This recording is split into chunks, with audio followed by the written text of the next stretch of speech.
Welcome back, everybody, to Late Night Sex Stories with Antoine, Nelos, and Jainox.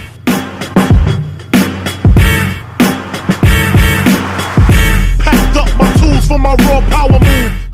Anyway. Let's hear yours. Wait, what's my story? Which story?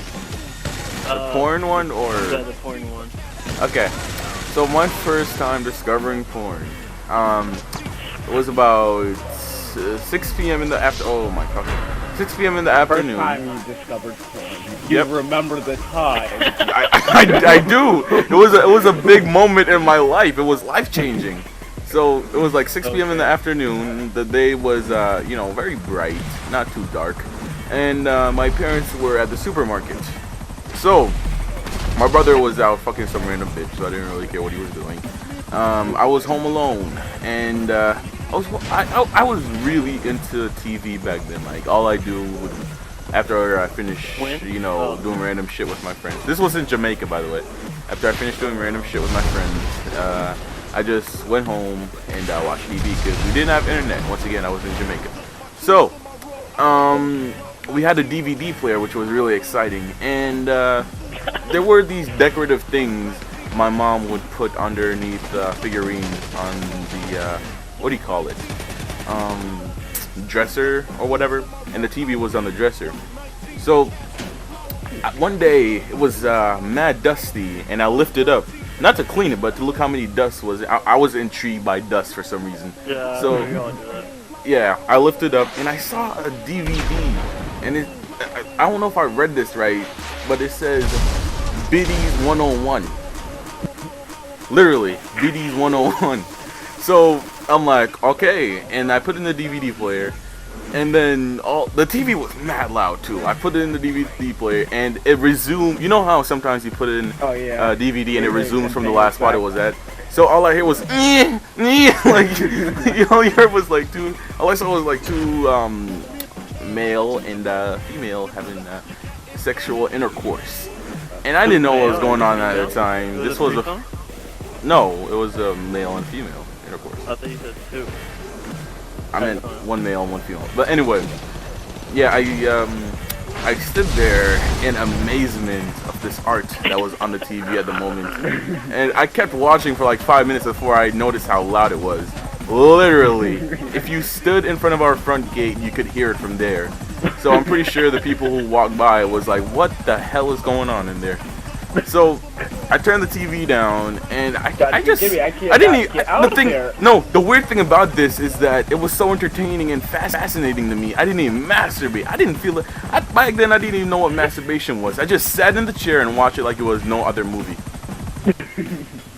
I just sat there and watched the whole thing. Were you hard or no? I don't know. I felt tingly in the pants, but that's about it. Okay.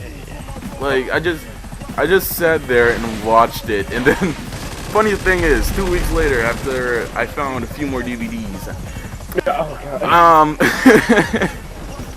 one morning, it was pretty early in the morning. This is where I usually wake up, because I wake up before other people and just watch it before they wake up.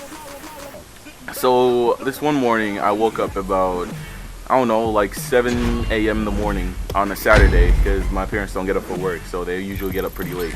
So I started watching it in the morning, and I just there, once again, I'm sitting there in amazement, and then suddenly I saw the shadow appear behind me. It was like my father. He walked in.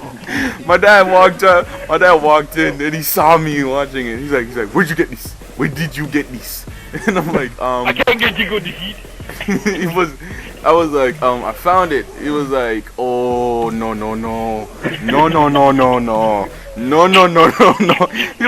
He had this worrying ass look on his face, because I think the reason why he had that look on his face wasn't because he saw his young 12-year-old son watching porn, but really because he didn't want me to tell my mom. Oh. Okay. So he's like, "Oh, no," and then he's like, "Okay, I will not punish you. If you do not tell your mother about this. Do not tell your mother. If your mother finds out, I will whoop your ass."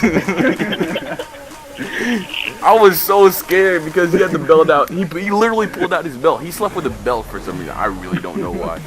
He pulled out his belt. He's like, this belt will be the death that you do not tell your mother. So I was like, okay. I was all crying. I don't know. He scared the shit out of me. So yeah, I didn't tell my mom to this day, and he got to keep his porn. He did change the hiding location, but I discovered it a year later. He had it in his car in a briefcase that was coded. It was like the fucking Man in Black top secret. Damn. He had it in a briefcase in the lock pocket of a car. I don't know if you know where that is. Lock pocket? Yeah, I'm not gonna go into details where that is, but yeah, he had a pretty good hiding location. How'd you find it? I was that's where he also keeps it. I was looking for CDs like to play music, and I just looked in there and I saw his briefcase, but it was open, and then I looked in it, and yeah, there they were. Like, oh, I saw Biddy's 101 once again, and I was like, oh, that's a cool memory. Like, oh, What do you think will happen if you ask your dad? Can I borrow that CD so I can watch porn again? I'm pretty sure he still has it actually. Yeah, what do you think he would say? Like, what would happen? I think he would laugh. It was like the good old days. Oh yeah, we talked to your dad before. Yep. tell your Imagine that voice saying, "Oh no, oh no, no, no." No, but he seems so nice and funny and shit though. I think that's how all parents are. Like my dad, like every The funny thing is, he walked in on my brother masturbating, which was fucking hilarious. Lately, I've been losing sleep, dreaming about the things that we could be. But baby, I've been praying hard. Said no more counting dollars, we'll be counting stars. No more count dollars. Whoa, Yeah, we'll maybe be just a little bit. Is this on, nigga? Okay, good. I'm gone, nigga. Oh, you ain't got no backwoods? Throw that shit in the bong, nigga. My whole team is strong, nigga. If you sign the checks, I get along with you. And ain't body round me, it's sign